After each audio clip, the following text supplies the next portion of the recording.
Yosa, kembali lagi di Kakoi Anime. Dan ya, satu hal yang belum kita bahas terkait soal chapter 1189, yaitu soal pedang.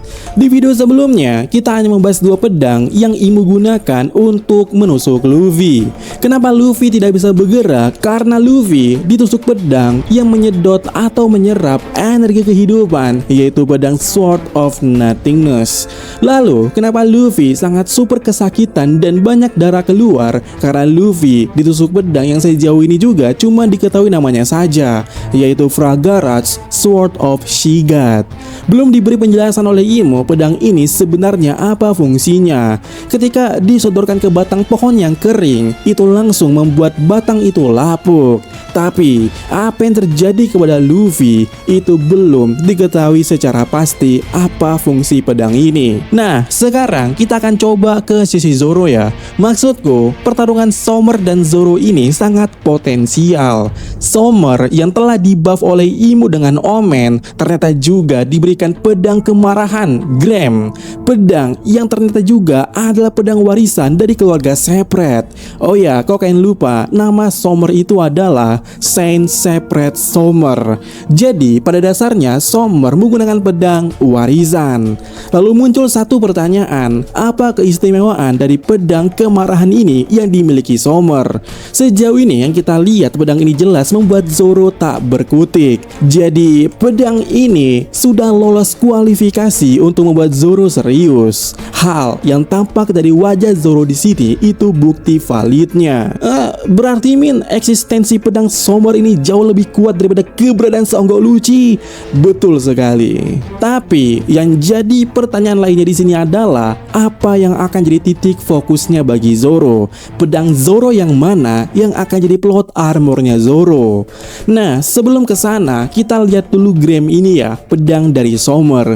Kalau kita berbicara soal referensi, pertama sebenarnya Imu pernah menggunakan teknik ini di chapter 1183. Imu saat menangkis Thunder Hymn-nya Loki, Imu dengan lantang berteriak Sword of Ward Graham, dimana itu nama pedang yang sama yang saat ini dipakai oleh Summer. Tapi waktu itu Imu hanya pakai tekniknya saja, alias Imu masih pakai tombaknya bukan pedang. Sehingga ini juga memunculkan satu asumsi bahwa pedang dan teknik dari 19 raja itu bisa terpisah, alias bisa dikuasai, dan Imu menguasainya dengan Omen. Dan hal ini juga memunculkan satu asumsi baru bahwa Mihawk kenapa dijuluki sebagai pendekar pedang terkuat atau nomor satu? Karena Mihawk menguasai semua teknik raja di abad kekosongan. Ini mungkin alasan kenapa kita pernah melihat kalau Imu dan Mihawk melancarkan teknik yang serupa. Tapi ya, kita akan bahas masalah Mihawk di next video yang lain. Dan sekarang ini kita akan membahas soal Sword of Ward Graham ini. Dimana ya, setidaknya dari adegan Imu itu kita dapat pencerahan bahwa Imu dan Summer menggunakan Graham ini adalah untuk mengcounter serangan. Imu mengcounter serangan petir Loki, sementara Summer mengcounter serangan mutlak King of Hell Santorio-nya Zoro. Jadi apakah bisa disimpulkan pedang ini sangat absolut karena mengcounter segala serangan?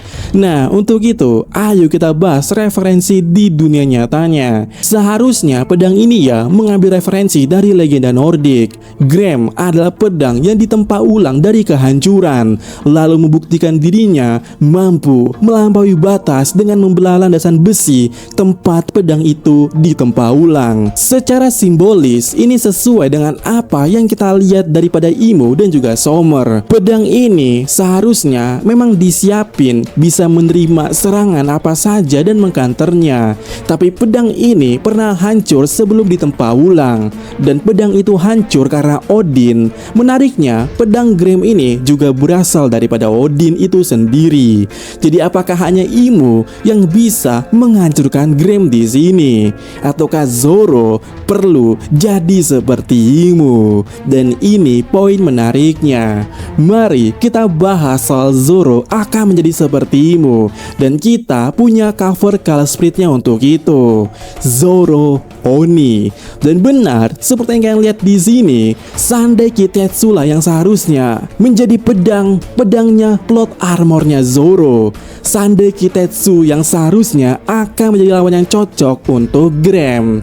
Kenapa Sandai Kitetsu? Pertama, seperti yang kita ketahui, Sandai Kitetsu adalah salah satu pedang terkutuk. Dan yang membuat Sandai Kitetsu terkenal itu adalah rumor kutukannya.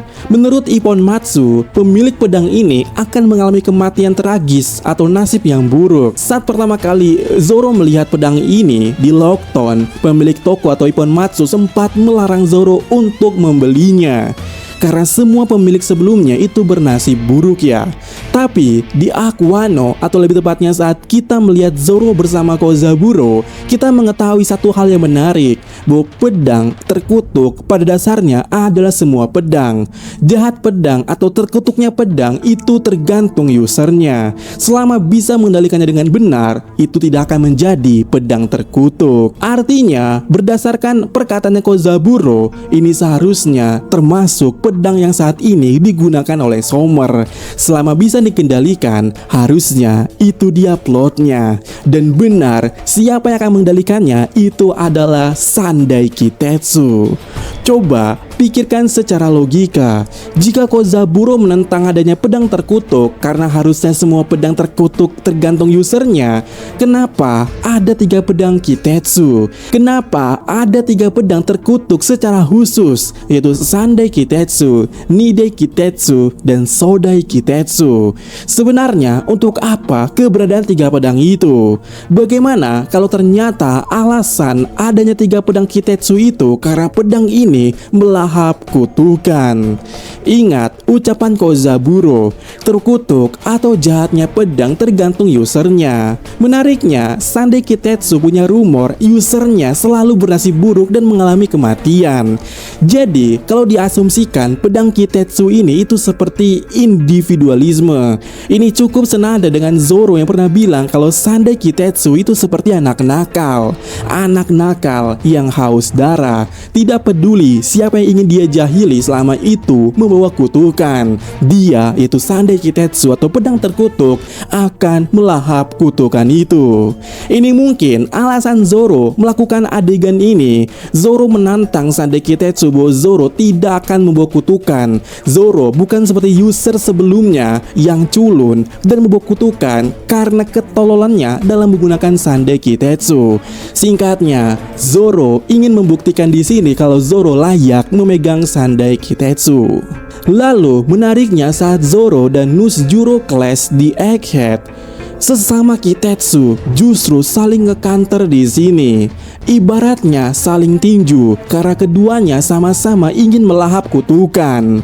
Berarti jika skenarionya begitu, pada dasarnya pedang Kitetsu memang mengincar kutukan. Jadi pedang yang saat ini digunakan oleh Summer sekarang adalah pedang yang telah dibuff dengan omen aura iblis. Jadi harusnya pedang Summer ini secara nggak langsung sudah seperti pedang terkutuk. Dan jelas ini merupakan santapan yang mewah untuk Sandai Kitetsu. Sehingga yang diharapkan dari pertarungan Summer dan Zoro itu adalah kebangkitan dari Sandai Kitetsu. Dan ini pemanasan yang cocok untuk melawan Nusjuro nantinya, yang diketahui atau dicurigai sebagai pemilik dari Sodai Kitetsu. Sesi komentar. Maka dari itu, mungkin Gaban diinstruksikan jaga Elbaf untuk antisipasi kejadian ini. Yang mana ya, sebagai konteks, di video sebelumnya kita menduga kalau Gaban, Shanks, bahkan Relic tahu hari ini, hari dimana Ymir ke Elbaf itu bakal terjadi. Dibuktikan dengan dialog Gaban yang satu ini. Lalu, kalau diingat juga, Gaban itu ya ke kastil karena merasakan haki. Dan benar, itu haki dari Magic Circle atas kedatangan Samrock dan Gunko saat itu. Gaban juga sejatinya telah menunggu kedatangan Luffy. Apakah memang ada sesuatu yang telah dipersiapkan Joy Boy di Elbaf ini dari masa lalu? Kalau iya, fix itu akan jadi plot twist yang sangat edan. Tapi ya, itu yang diharapkan. Benar atau tidaknya, kita tunggu spoilernya nanti, karena libur telah usai. Minggu ini, One Piece is back. Siap-siap untuk spoiler dan jangan kemakan AI dan spoiler palsu.